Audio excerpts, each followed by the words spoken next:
Hi everybody, it's Kris Hicks, Head of Press and Communication at UKIP. I'm joined once again with Carl Benjamin, UKIP Hello. member. We're talking about the issues of the day. The next thing I think we need to talk about is Caroline Farrow. She's a journalist. She appeared on Good Morning Britain with Piers Morgan. She's also a Catholic, which becomes quite interesting and relevant to the story.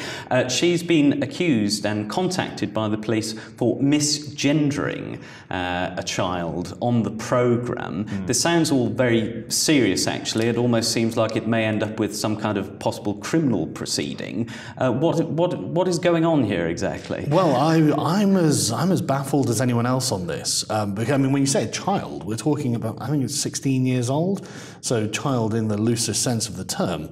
But the person, the lady that we're talking about, which I think I'm legally obliged to say at this point, appeared on Good Morning Britain as well, and very, makeup with long hair, so presenting as a woman.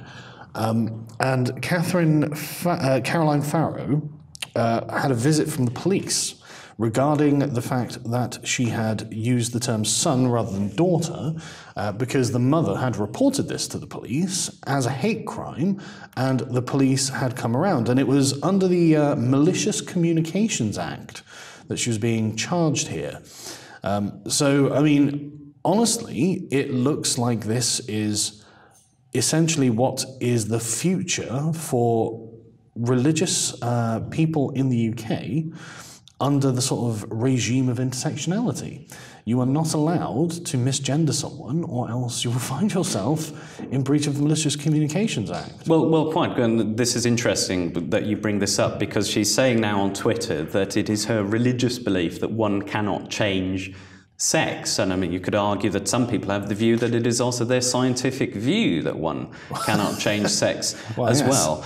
So what's correct? I mean, if we have a society now which obviously protects minorities, well, the question at the end of the day is, well, which minority is now going to come out on top, and whose rights come out on top in every single instance? This is the carbuncle, the social carbuncle we're currently in, isn't it? This is entirely the problem with group rights, because group rights are really privileges that are ascribed to groups under the guise of them being victimized. Now, the reason I think this is really important is because it will show the difference between the way that the state treats Catholics as a group and as a religious organization compared to Muslims, because obviously a very similar thing has been happening in Birmingham, where a group of Muslim mothers protested that an LGBTQ agenda was being forced upon their children, who are prepubescent children, so children who really don't have any reason to learn about homosexuality or heterosexuality in school.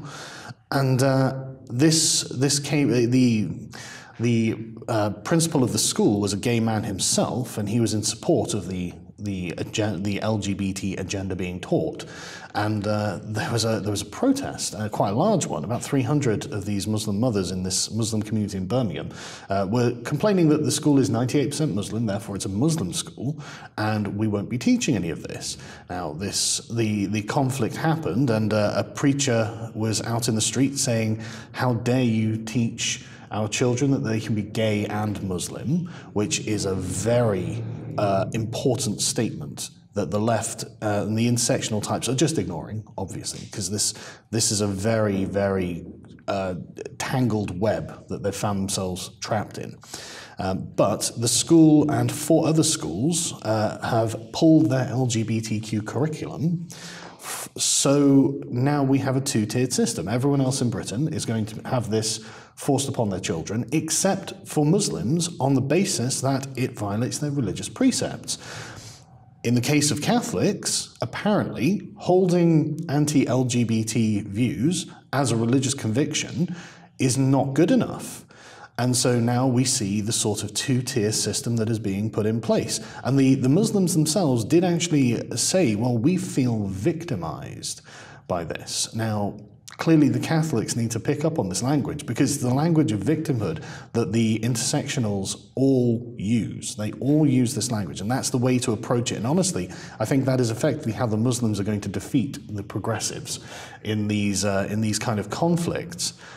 But it's terribly worrying, because I think that essentially what is being done here is, I think that Muslim is being treated as a race.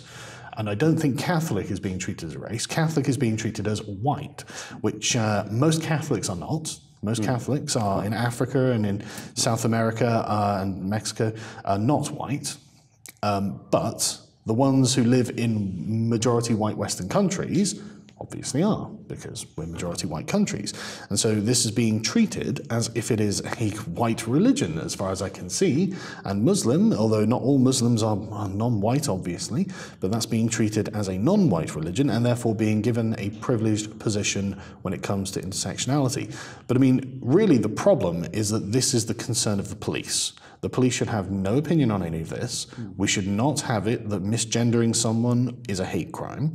And I really think that this is going to be something that imposes on people's lives from here on out. So they might want to start thinking seriously and having conversations with their friends and family about opposing the state interference in their own speech when it comes to these kind of ideological differences, because this is a way of effectively formalizing a sort of new religion with the state. It's absolutely, and I think you really touch on something as well, which comes across in many ways as a kind of an unspoken social hierarchy, which is now being enforced through selective application of the law, which is favouring certain groups over others. I think with a great degree of certainty, there's one particular group we could say that is right at the bottom of this, and that's certainly white straight males, let's just say. Absolutely, and white British in general. I mean, like quite. Caroline Farrow, she's white British, and she's not getting special treatment either. She can't even appeal to her womanhood on this. But you are right, it is white straight men who are at the bottom of this hierarchy, and they are the ones who are doing worst in society. You can look at any of the statistics. If it comes to sort of life expectancy, educational achievement, even now, the white men below 30 are earning less than almost every other group. It's actually only Roma gypsies who achieve less academically and earn less money than white men now, young white men. And this is a trend that seems to have been entirely the result of progressive activism, in my opinion. Absolutely. Well, of course, UKIP has always opposed these types of laws and these kind of selective approaches. Absolutely. We treat everyone equally because that's what an effective open society is all about, isn't it? Well, absolutely. I mean, like, it's just so baffling how anyone who could in any way consider themselves to be liberal in any way could ever countenance group rights, group privileges, because that's exactly what's happening here. It has to be done individually, and unfortunately for them, I do genuinely believe that each individual should have the liberty to be able to misgender someone. I just cannot get over the fact that this is now becoming a hate crime. I mean, the very concept of hate crimes has to go. Well, not just this as well. I mean, we haven't seen an example of this yet, but theoretically, if someone called me a woman, and obviously I identify as a man, then that is potentially a criminal act. Or if somebody said, oh, you big girl's blouse, or something along those lines, which is a traditional kind of old-fashioned jibe, then what? They're straight into jail, potentially. Well, well, that would be true if the law was being fairly applied, but I think that we can agree that the law will not be fairly applied. No. But this is the situation where we have, if the law was fairly applied, so to speak, then we would actually see ourselves with mass oppression and everyone effectively being unable to basically utter any particular statement for fear that they may be carted off to prison. I mean, it almost seems like we're entering an environment where any kind of discussion or meaningful discussion could be threatened by, being forced into court, even if uttered by mistake. I mean, that is the true fear of conversation, which these types of laws, these oppressive laws, are bringing about. We have to call this out now, because if this carries on, well. No, you're absolutely right. You're absolutely right. We have to call it out now because it will not get better than this. These are the first test cases, and the precedents will be set, and then it will continue, and it will get worse and worse and worse. And it is exactly as you say. It's honestly becoming dystopian. So we do have to call it out now.